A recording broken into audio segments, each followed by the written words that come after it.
നമസ്കാരം. കോറൽ ഗ്ലോബിലേക്ക് ഒരിക്കൽ കൂടി സ്വാഗതം. ഒരു പുതിയ ചാനലായതുകൊണ്ട് തുടർച്ചയായിട്ട് ആഴ്ചയിൽ ഒരു പ്രോഗ്രാമെങ്കിലും ഞാൻ ചെയ്യുകയാണ്. നമ്മുടെ മേജർ രവി ഉണ്ടല്ലോ, അദ്ദേഹത്തെ കൊണ്ട് സത്യം പറഞ്ഞാൽ സിനിമാക്കാർ തോറ്റു എന്ന് പറയാം. അതിലപ്പം കൂടുതലായിട്ട് ഈ മേജറെക്കുറിച്ച് പറയുന്നില്ല. കാരണം എനിക്ക് നല്ല ഇഷ്ടമുള്ള ഒരാളാണ്. ആവശ്യമില്ലാത്ത കാര്യങ്ങളിലൊക്കെ തലയിട്ട് മേജർ എന്ന ബഹുമാനത്തെ അദ്ദേഹം കളഞ്ഞു കുളിക്കുകയാണ് ഓരോ ദിവസവും. ഇപ്പം തന്നെ എമ്പുരാൻ സിനിമ വന്നല്ലോ. ആദ്യ ഷോയ്ക്ക് ഫാൻസ് അസോസിയേഷൻ്റെ പ്രസിഡന്റിനെ പോലെ ചെന്ന് കണ്ടിട്ട് ക്യാമറയ്ക്ക് മുന്നിൽ എന്തൊക്കെയോ വച്ച് കാച്ചിയെന്ന് ഞാൻ പറയണ്ടല്ലോ. മറക്കാൻ സമയമായിട്ടില്ല എന്ന് തോന്നുന്നു. മലയാള സിനിമയുടെ ചേഞ്ച് കാണാനുള്ള ആഗ്രഹം ഒരു ചരിത്രത്തിൻ്റെ ഭാഗമാകുക എന്നുള്ളതുകൊണ്ടാണ് ആദ്യ ഷോ തന്നെ കണ്ടതെന്നാണ് അദ്ദേഹം അന്ന് പറഞ്ഞത്. സർവേശ്വരനോട് പ്രാർത്ഥിച്ചിട്ടാണ് ഞാൻ വന്നിരിക്കുന്നത്. കാരണം എമ്പുരാൻ ഒരു വലിയ ഹിറ്റാകണേ എന്ന് പ്രാർത്ഥിച്ചിട്ടാണ് വന്നിരിക്കുന്നത്. മലയാള സിനിമയ്ക്കെന്നല്ല, ഏത് സിനിമാ പ്രേമിക്കും അഭിമാനിക്കാവുന്ന ഒരു പ്രോജക്റ്റായിട്ടാണ് എമ്പുരാനെ ഞാൻ കാണുന്നത്.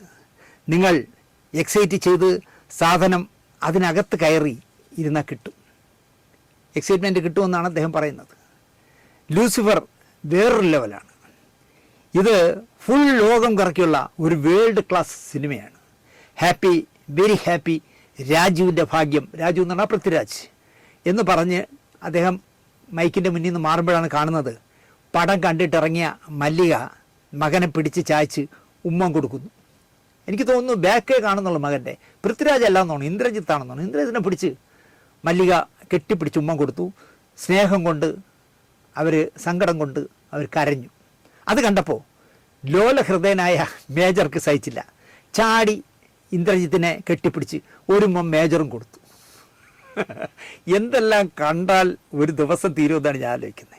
പിറ്റേന്ന് സംഘപരിവാറുകാരും ഓർഗനൈസർ പത്രവും ഒക്കെ എമ്പുരാൻ എന്ന് പറഞ്ഞ സിനിമയ്ക്കെതിരെ തിരിഞ്ഞപ്പോൾ മേജർക്ക് ചുമ്മാതിരിക്കാനാവോ? ഇന്നലെ താൻ പറഞ്ഞതിനെയൊക്കെ വിഴുങ്ങിയിട്ട് പ്ലേറ്റ് നേരെ തിരിച്ചിട്ടു. എമ്പുരാൻ ഒരു ദേശവിരുദ്ധ ചിത്രം തിരക്കഥയിൽ തിരുത്തു വരുത്തിയിട്ടുണ്ട്.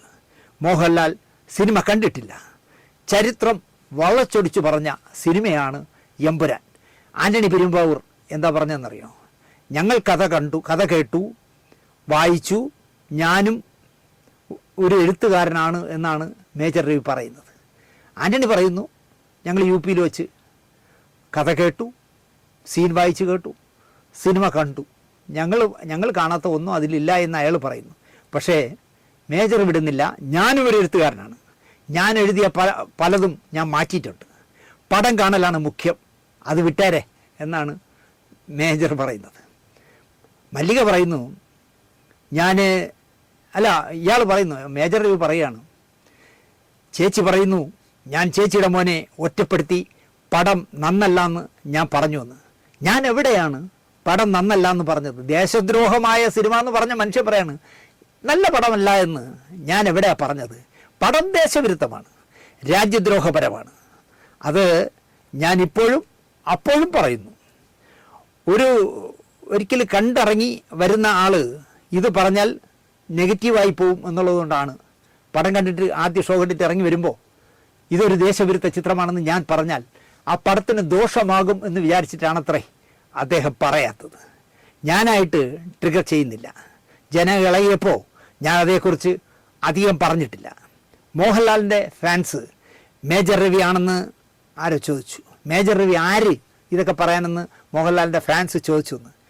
ഞങ്ങൾ മുന്നിൽ നിന്ന് നടത്തുന്ന വിശ്വശാന്തി ഫൗണ്ടേഷൻ്റെ മുന്നിൽ ഇയാൾ നിൽക്കുന്നതാ എന്ന് ഫാൻസിൻ്റെ താഴെ കണ്ടു. വിശ്വശാന്തി ഫൗണ്ടേഷൻ എന്ന് പറഞ്ഞാൽ മോഹൻലാൽ നടത്തുന്ന ഒരു ഫൗണ്ടേഷൻ ഉണ്ട്. അതിൻ്റെ തലപ്പത്ത് സെക്രട്ടറിയോ പ്രസിഡൻ്റ് എന്തോ ആണ് മേജർ രവി. അപ്പോൾ എനിക്ക് മനസ്സിലായി അതിൻ്റെ ഡ്രാഫ്റ്റ് എഴുതി കൊടുത്തത് ആരാണെന്ന് എനിക്കറിയാം. ഇയാളെ മേജർ രവിയെ തെറി വിളിക്കാനായിട്ട് എഴുതി കൊടുത്തത് ആരെന്ന് അദ്ദേഹത്തിന് അറിയാമെന്നാണ് പറയുന്നത്. മോഹൻലാലിൻ്റെ കൂടെ നടക്കുന്ന ഒരുത്തനാണ്. ഞങ്ങൾ വിശ്വശാന്തി ഫൗണ്ടേഷനിൽ കൈ തിരുത്തിയിട്ടില്ല. ഇതവൻ്റെ ഡ്രാഫ്റ്റാണ്, അവൻ്റെ എന്ന് തന്നെ ഞാൻ പറയും. അല്ല, ബഹുമാനത്തോടെ പറയില്ല. അവൻ്റെ എന്ന് തന്നെ ഞാൻ പറയും. കുറച്ച് വയലൻ്റാണ് ഞാൻ, ഓക്കെ എന്നാണ് മേജർ വേറൊരു ക്യാമറയുടെ മുന്നിൽ പറഞ്ഞത്. ദേശവിരുദ്ധതയാണ് എമ്പുരാൻ. ചരിത്രം വളച്ചൊടിക്കുന്ന സിനിമ.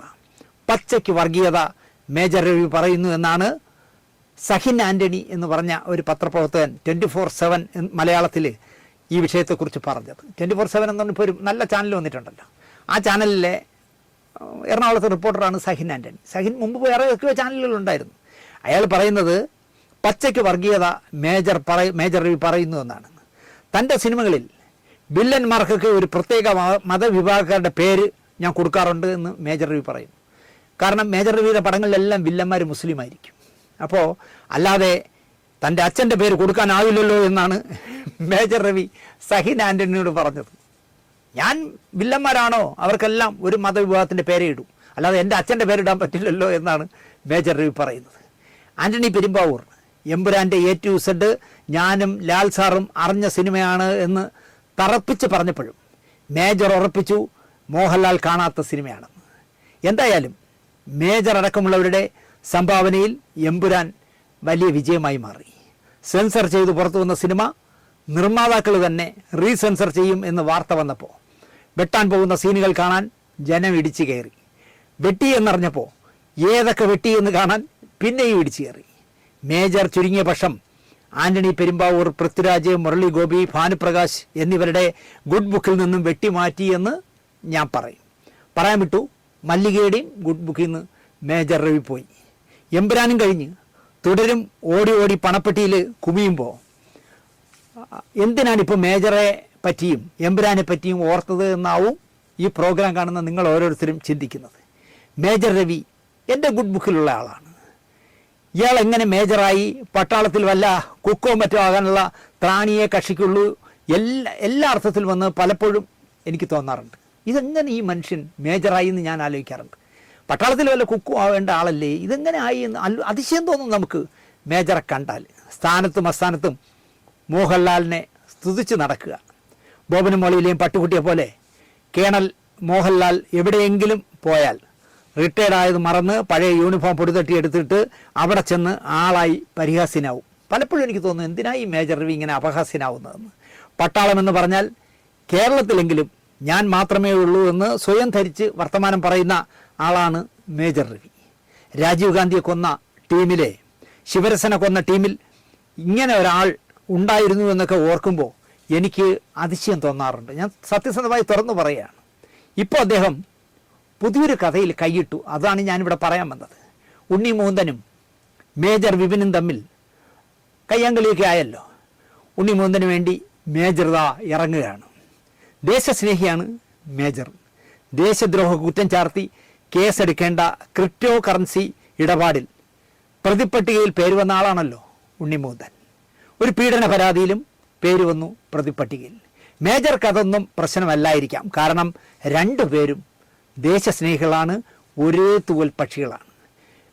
ഉണ്ണി മുകുന്ദനെതിരെ തല്ലുകേസ് കളമശ്ശേരി പോലീസ് സ്റ്റേഷനിലോ അവിടെ എവിടെയാണ്, കാക്കനാട്ട് പോലീസ് സ്റ്റേഷനിലോ എവിടെയോ ആണ് വന്നിരിക്കുന്നത്. ജാമ്യമില്ലാ കുറ്റം ചുമത്തി FIR ഇടുകയും ഒക്കെ ചെയ്യുമ്പോൾ രാജ്യസ്നേഹിയായ മേജർക്ക് ചുമ്മാ ഇരിക്കാൻ പറ്റുമോ? ഉടനെ വിളിച്ചു ഉണ്ണി മുകുന്ദനെ. ഒന്നല്ല പലവട്ടം. മേജറല്ല കരസേനാ മേധാവി വിളിച്ചാലും എടുക്കില്ല എന്ന് ഉണ്ണി മുകുന്ദനും തീരുമാനിച്ചു. മേജർ തന്നെ തുറന്നു പറയാണ് ഞാൻ വിളിച്ചിട്ട് എടുത്തില്ല. എന്നാൽ ഫേസ്ബുക്കിലൂടെ ഉണ്ണി മുകുന്ദന് പിന്തുണ പ്രഖ്യാപിക്കാമെന്ന് മേജർ തീരുമാനിച്ചു. അതിനൊരു ഗും വരാനായി മേജർ പഴയൊരു കഥ എടുത്തിട്ട് ആമുഖമായിട്ട് അങ്ങ് അലക്കി. മേജറെ ഉണ്ണി മുകുന്ദൻ കൂമ്പിലിട്ട് ഇടിച്ചു എന്നൊരു പഴയ കരക്കമ്പിയുണ്ട്. ബിപിനെ ഉണ്ണി മുകുന്ദൻ തല്ലിയ കാര്യം ചർച്ച ചെയ്യുന്നിടത്ത് മേജർ തല്ലിയ കാര്യം പറയേണ്ട ഒരാവശ്യവുമില്ല. പക്ഷേ മേജർ എന്ന ശുദ്ധഹൃദയൻ ഉറങ്ങിക്കിടന്ന ആ കഥ കൂടി ഒരു ഗുമ്മിന് ഫേസ്ബുക്കിൽ വെച്ച് കാച്ചി. മേജർ പറയുന്നത്, ഞാൻ അറിയുന്ന ഒരു ഉണ്ണിയുണ്ട്. ഇന്ന് മലയാള സിനിമയിൽ ഉണ്ണി മുകുന്ദൻ ഉണ്ടെങ്കിൽ 10-20 വർഷം മുൻപ് 21,000 രൂപ അഡ്വാൻസ്. എന്തോന്ന് മേജറേ എന്നാണ് എനിക്ക് ചോദിക്കാനുള്ളത്. 1.5 കോടിക്ക് ദിലീപ് കൊട്ടേഷൻ കൊടുത്തപ്പോൾ 10,000 രൂപ അഡ്വാൻസ് കിട്ടിയെന്ന് മറ്റേ പൾസർ പറഞ്ഞതുപോലെ ആയിപ്പോയി. ഒരു സിനിമയ്ക്ക് അഡ്വാൻസ് കൊടുത്തതാണ് മേജർ രവി 21,000 രൂപ. അതുപോട്ടെ, കം ടു ദ പോയിന്റ്. 21,000 കൊടുത്തിട്ട് കരാർ ഒപ്പിട്ടു മേജർ. അന്ന് ഈ ഉണ്ണിയെ ആരും അറിയില്ല, വെറും പയ്യനായിരുന്നു എന്നാണ് മേജർ പറയുന്നത്. മാടക്കൊല്ലി എന്നായിരുന്നു സിനിമയ്ക്കിടാൻ വെച്ചിരുന്ന പേര്. പടം നടന്നില്ല, പല കാരണങ്ങളാൽ നടന്നില്ല എന്നാണ് മേജർ ഫേസ്ബുക്കിൽ കുറിച്ചിരിക്കുന്നത്. അത് നടക്കാത്തതിനാൽ പലയിടത്തും ഉണ്ണി മുകുന്ദൻ മേജർ രവിയെ എടുത്തിട്ട് ഇടിച്ചു, മുക്കി എന്നൊക്കെ പറഞ്ഞ് വാർത്തകൾ വന്നു. അതെല്ലാം പത്രങ്ങൾ സന്തോഷത്തോടെ പബ്ലിഷ് ചെയ്തു എന്നാണിപ്പോൾ മേജർ പറയുന്ന പരിഭവം. ഞാനൊന്ന് പറയട്ടെ, ഒരു വാർത്ത കേൾക്കുമ്പോൾ പെട്ടെന്ന് എടുത്തു ചാടരുത്. എമ്പുരാൻ സൂപ്പർ എന്ന് എടുത്തു ചാടി പറഞ്ഞിട്ട് എമ്പുരാൻ ദേശദ്രോഹി എന്ന് പറഞ്ഞ കണക്ക് എടുത്തു ചാടരുത് എന്നാണ് മേജറുടെ ഉപദേശം. എന്നിട്ടൊരു കലക്കൻ ഉദാഹരണം കൂടി മേജർ കാച്ചി. 4 വയസ്സുള്ള ഒരു മോളെ തള്ള ആലുവ പുഴയിൽ നിന്ന് എറിഞ്ഞു കൊന്നല്ലോ ഈ കഴിഞ്ഞ ആഴ്ച. പാവം. അത് കേട്ട നമ്മൾ ഈ തള്ള ഒരു തള്ളയാണോ എന്നൊക്കെയാണ് ആദ്യം പറഞ്ഞത്. പിന്നീടല്ലേ അറിഞ്ഞത് കുഞ്ഞിൻ്റെ തന്തയുടെ അനുജൻ പീഡിപ്പിക്കുന്നത് അറിഞ്ഞ് എന്തിനാണ് ഈ കുട്ടി ജീവിച്ചിരിക്കുന്നതെന്ന ചിന്തയിൽ നദിയിൽ എറിഞ്ഞ് രക്ഷപ്പെടുത്തിയതാണ് എന്നാണ് മേജർ രവി കണ്ടെത്തിയ കഥ. ഞാൻ കേൾക്കട്ടെ മേജറെ, മകളെ 4 വയസ്സുള്ള കുട്ടിയെ അച്ഛൻ്റെ അനുജൻ കൊച്ചച്ഛൻ നിരന്തരമായി പീഡിപ്പിക്കുന്നുവെങ്കിൽ ഒരു തവണയെങ്കിലും ആ കുട്ടി തള്ളയോട് പറഞ്ഞിരിക്കും. അല്ല, പറഞ്ഞില്ല, പിന്നെ എങ്ങനെയോ അറിഞ്ഞു എന്ന് വെച്ചോളൂ. ആ കുട്ടിയെ മാത്രം ആലുവ പുഴയിൽ എറിഞ്ഞ് എന്തിനാ ഈ ദ്രോഹിയും കൂടെ ചാടണ്ടേ? ലോകം എന്തെന്നറിയാത്ത 4 വയസ്സുകാരി കുട്ടിയെ പുഴയിൽ എറിഞ്ഞതിനെ മേജർ ന്യായീകരിക്കുകയാണ്. ഇതാണ് മേജറുടെ കുഴപ്പം. കാര്യങ്ങളെ ഇതുപോലെ കാണാനാണ് മേജറുടെ ഉപദേശം. കാലത്ത് മേജർ വിളിച്ചു. ഉണ്ണിമുകുന്ദൻ ഫോൺ എടുത്തില്ല. അവനറിയാം ഞാൻ വിളിച്ചാൽ എന്താണ് സംസാരിക്കുക എന്ന്. കണ്ണാടി മാത്രമാണ് പൊട്ടിച്ചതെങ്കിൽ അത് മാത്രമേ സംഭവിച്ചു കാണൂ. കാരണം ആ വിപിൻ എന്ന് പറഞ്ഞ പയ്യൻ്റെ ഒരു നല്ല വില കൂടിയ കണ്ണാടിയെ പൊട്ടിച്ചു കളഞ്ഞു. അത് മാത്രമേ ഉള്ളൂ, അല്ല അടിയൊന്നും കൊടുത്തിരിക്കില്ല എന്ന് മേജർ അങ്ങ് ഉറപ്പിക്കുകയാണ്. മിഷൻ 90 ഡേയ്സ് സിനിമയുടെ സമയത്ത് എനിക്ക് മമ്മൂക്ക ഒരു കണ്ണാടി തന്നു. ഞാനത് ധരിച്ചു വരുമ്പോൾ പറയാം അത് പൊട്ടിക്കല്ലെന്ന്. കാരണം ആ കണ്ണാടി വെച്ചുകൊണ്ട് മമ്മൂട്ടി കൊടുത്ത കണ്ണാടി വെച്ചുകൊണ്ട് പോകുമ്പോൾ ഇനി ഉണ്ണിമുകുന്ദനെ കാണുമ്പോൾ പറയാമെന്ന്, അത് പൊട്ടിക്കല്ലേ എന്ന് പറയാമെന്ന്. ഉണ്ണിമുകുന്ദനെ തെറി വിളിച്ചോ ഇല്ലയോ എന്ന് നമുക്കറിയില്ല, എന്താണ് സംഭവിച്ചതെന്നും അറിയില്ല. ഞാൻ അടിച്ചില്ലെന്ന് ഉണ്ണി പറഞ്ഞല്ലേ, അതുകൊണ്ട് ഉണ്ണി പറഞ്ഞതിനെ വിശ്വസിക്കാം. വിപിൻ കൊടുത്ത പരാതി കള്ളപ്പരാതിയാണെന്ന് നമുക്ക് വിശ്വസിക്കാമെന്നാണ് മേജർ പറയുന്നത്. വിപിൻ വിളിച്ചു പറയുകയാണ് എന്നെ അടിച്ചു എന്ന് പറഞ്ഞാൽ പിന്നെ ബാക്കിയൊക്കെ പിന്നെ നോക്കാമെന്നാണ് മേജർ പറയുന്നത്. ഉണ്ണിമുകുന്ദൻ RSSകാരനോ BJPക്കാരനോ അല്ല, കാരണം അയാൾക്ക് മെമ്പർഷിപ്പില്ല എന്നാണ് മേജർ പറയുന്നത്. RSSൽ എവിടെയാണ് എൻ്റെ പൊന്നു മേജറെ മെമ്പർഷിപ്പ്? RSSൽ മെമ്പർഷിപ്പ് ഇല്ലല്ലോ. പക്ഷേ മേജർ പറയുന്നത് RSSൽ മെമ്പർഷിപ്പില്ല, BJPയിലും മെമ്പർഷിപ്പില്ല ഉണ്ണിമുകുന്ദന്. അതുകൊണ്ട് അയാൾ RSS അല്ല BJP അല്ലെന്നാണ് മേജർ പറയുന്നത്. ഉണ്ണിയെ സംരക്ഷിക്കേണ്ട ബാധ്യതയും എനിക്കില്ല. ഒരു കലാകാരൻ എന്ന നിലയ്ക്ക് തമാശയായിട്ടാണ് ഈ അടിപിടി കേസ് അദ്ദേഹത്തിന് തോന്നിയെന്ന്. പക്വത കുറഞ്ഞ കുട്ടി എന്നാണ് ഞാൻ അവനെ വിളിക്കാറ്. ആര്? ഉണ്ണിമുകുന്ദനെ വിളിക്കുന്നത് പക്വത കുറഞ്ഞ 37 വയസ്സായി ഉണ്ണിമുകുന്ദന്. അതിനെ കുട്ടി എന്നാണ് ഇദ്ദേഹം വിളിക്കുന്നത്. ഞാൻ ഒരാളെയും പിന്തുണയ്ക്കില്ല. അതിൻ്റെ 37 വയസ്സായതിൻ്റെ പക്വത ഉണ്ണിമുകുന്ദൻ കാണിക്കണമെന്നാണ് ഇപ്പം മേജർ പറയുന്നത്. ഈ വിപിൻ എന്ന് പറഞ്ഞ പയ്യന് ഏതാണ്ട് 40-നോടടുത്ത് വരും പ്രായം എന്നാണ് അദ്ദേഹം പറയുന്നത്. 2 പേർക്കും അവരുടേതായ കാരണങ്ങളുണ്ടാവും. നിങ്ങൾക്ക് വല്ലതും മനസ്സിലായോ പറഞ്ഞത്? 37 വയസ്സായ ഉണ്ണിമുകുന്ദൻ കുറച്ചുകൂടി പക്വത കാണിക്കണമെന്നും 40-നോടടുത്ത് പ്രായമുള്ള വിപിൻ എന്താണ് ഉണ്ണിമുകുന്ദനുമായിട്ട് തെറ്റിയതെന്നും അറിയില്ല, അതുകൊണ്ട് 2 പേരും പക്വത കാണിക്കണമെന്നാണ് പറയുന്നത്.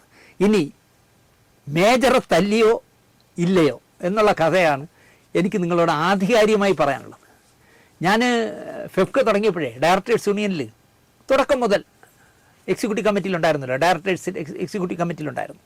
അവിടെ ഒരുപാട് പരാതികൾ വരും. ഓരോ മാസവും എക്സിക്യൂട്ടീവ് കൂടുമ്പോൾ കുറേ പരാതികൾ വരും. ആ പരാതികളിൽ എനിക്ക് 2 പരാതികളോടാണ് നാണം തോന്നിയത് വായിച്ചപ്പോൾ. അതൊന്ന് മേജർ ഉണ്ണിമുകുന്ദൻ തല്ലിയതിനെക്കുറിച്ച് ഡയറക്ടേഴ്സ് യൂണിയന് തന്ന ഒരു പരാതി.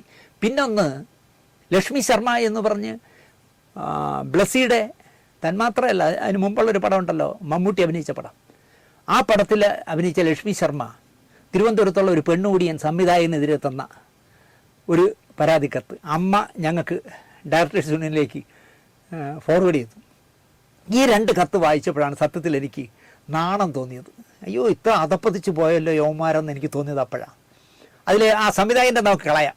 കാരണം പഠിപ്പുമില്ല, പെണ്ണുപിടി മാത്രം, സംവിധാനം എന്ന് പറഞ്ഞാൽ പെണ്ണുപിടിയാണെന്ന് പറഞ്ഞ് നടക്കുന്ന ഒരു പരമ ബോറിനാണ് അയാൾ. ലക്ഷ്മി ശർമ്മയോട് കാട്ടിക്കൂട്ടിയ ഒരു സീരിയൽ, മെരിലാൻഡ് ചെയ്യുന്ന ഒരു സീരിയലിൻ്റെ ലൊക്കേഷനിൽ കാണിച്ച പേക്കൂത്തുകളെ കുറിച്ചാണ് ആ നടി അമ്മയ്ക്ക് പരാതി കൊടുത്തത്. അമ്മയാണ് ഞങ്ങൾക്ക് ഫോർവേഡ് ചെയ്തത്.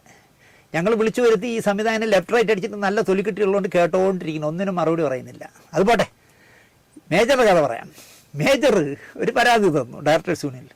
ആ പരാതി വായിച്ചപ്പോഴാണ് ഞാൻ നേരത്തെ പറഞ്ഞത് ശിവരസനെയൊക്കെ പിടിക്കാൻ പോയ മേജർ ഇത്ര മണ്ടനും ശുദ്ധനും എന്താ പറയുക പേടിത്തുറിയുമാണെന്ന് അപ്പോഴാണ് എനിക്ക് തോന്നിയത്. കാരണം മേജർ നേരത്തെ പറഞ്ഞല്ലോ ഒരു സിനിമയ്ക്ക് ഉണ്ണിമുകുന്ദൻ അഡ്വാൻസ് കൊടുത്തു.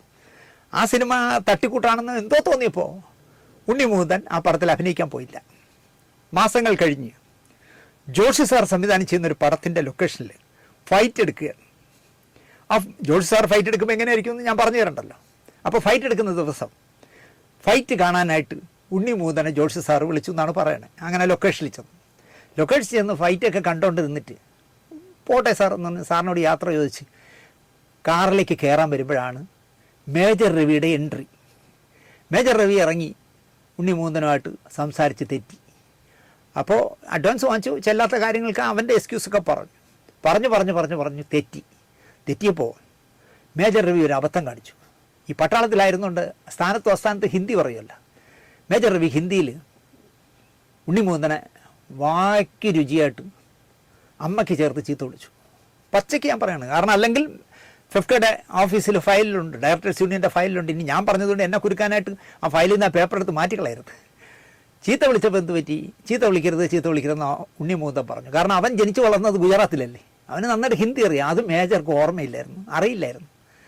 ഹിന്ദിയിൽ ചീത്ത വിളിച്ചപ്പോൾ അമ്മയ്ക്ക് ചേർത്താണ് വിളിക്കുന്നതെന്ന് കേട്ടപ്പോൾ ഉണ്ണിമുകുന്ദൻ പറഞ്ഞു വിളിക്കരുത്, ഇങ്ങനെ സംസാരിക്കരുത് എന്നുള്ളത് സംസാരിച്ചു. ഉണ്ണിമുകുന്ദനെ ഈ പരുന്ത് കോഴിക്കുഞ്ഞിനെ റാഞ്ചും പോലെ ഉണ്ണിമുകുന്ദൻ ആജാനുബാഹുവായ ഒരു ചെറുപ്പക്കാരല്ലേ, അവൻ ഇങ്ങനെ തൂക്കിയെടുത്ത് കാറിൻ്റെ മുകളിൽ കൂടെ അപ്പുറത്തിട്ടു.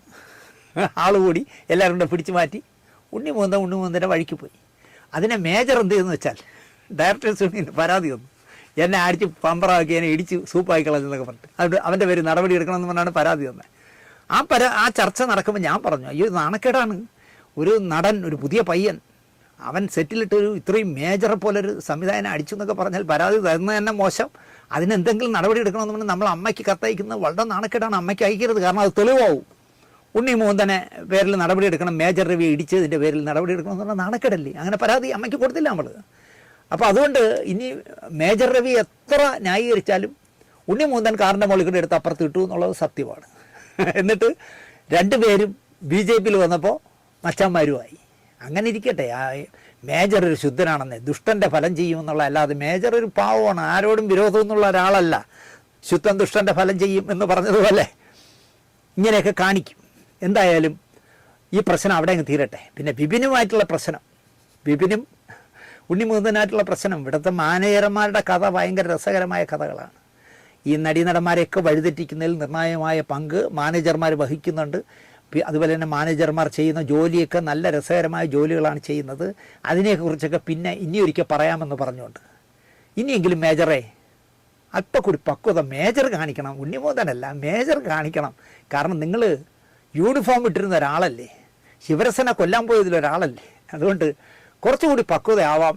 ഫാൻസ് അസോസിയേഷൻ്റെ പ്രസിഡൻ്റ് ആകണ്ട എന്ന് മാത്രം പറഞ്ഞുകൊണ്ട് ഈ എപ്പിസോഡ് കോരാൽ ഗ്ലോബിലുള്ള ഈ എപ്പിസോഡ് ഞാനിവിടെ അവസാനിപ്പിക്കുന്നു. നന്ദി, നമസ്കാരം.